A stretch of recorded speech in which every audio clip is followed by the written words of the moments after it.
Let's talk about the Future Workforce Summit that the other girl attended yesterday, because honestly, to me, the whole thing feels like a parody of a corporate away day thrown by someone who's, well, as many have said, never really had a 9 to 5 job. Or if they did, it wasn't for very long. So the palace rolls out this big grand title, as they always do, because that's part of what they do best, branding. And it's called the Future Workforce Summit, and it was by the Royal Foundation Business Taskforce for Early Childhood at Salesforce. So a bit of a mouthful. And I don't care about the length of the title because it's so long, it probably needs its own security detail. But what's actually happening? Let's examine that. So the other girl shows up in a grey suit. She reads a speech about time and tenderness, poses with Gareth Southgate, and suddenly some newspapers, they call it groundbreaking. And everyone's thinking, well, if we dive into the detail of the speech and what's going on, it's actually a repetition of everything that she's been saying since the early years thing that, she was forced to do because Meghan came into the family and she needed to look like she cared about something and had a legacy. It's a repeat of that essentially. And here's the part that gets me. You've got business leaders literally sitting in a room told to balance profitability with emotional connection by someone who's literally never done a 9 to 5, never had to juggle childcare with a boss breathing down her neck, never had to decide between annual leave and a sick child. And yet somehow she's the keynote authority on the modern workforce. It feels like the palace wants the optics of relevance without doing the substance of it. They want the other girl to look like a big time girl boss CEO doing big things, with the suit, the speeches, and the jargon. A lot of people have called it word salad.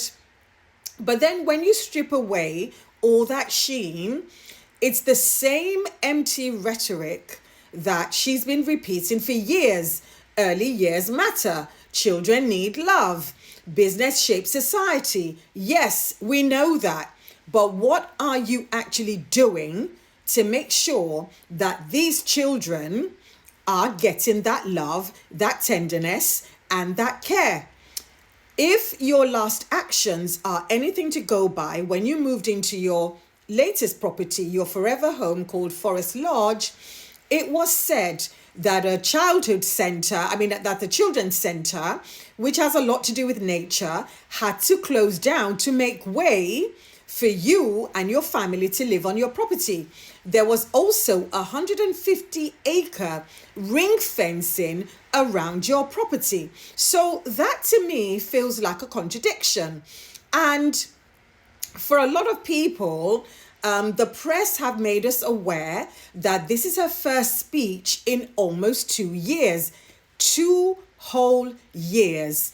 Meanwhile, every photo call that we've seen over the last year or so has been ski trips, summer escapes, private time. So it's almost surreal to see someone lecture businesses on productivity when their own public facing output is disappearing into thin air.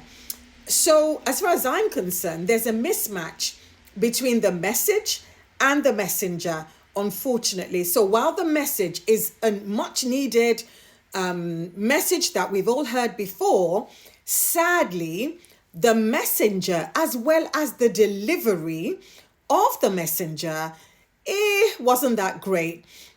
Again, I've said this a few times. If you know that your strong suite is not delivering speeches, so if you know your strength is not in delivering speeches, don't deliver those speeches, because you open yourself up to scrutiny. And unfortunately, because they've opened up the Montecito couple to a lot of scrutiny, that same spotlight is being turned on the royal family. So when you mispronounce words like between as beteem and profitability as povertability, yeah, it doesn't sound or look good. So I don't know who your advisors are. I don't know who your handlers are, who's handling things at the palace. Not a good look. They should definitely get you something else, something you're more passionate about, because that speech could have been run through AI and it would have been delivered with more passion and more believability. But anyway, let me know your thoughts, please. My thoughts are not important, yours are. So leave a comment, please. My name's Elizabeth. I'm the author of the Luxpreneur. And for more insights like these, please like, share, comment, and follow me.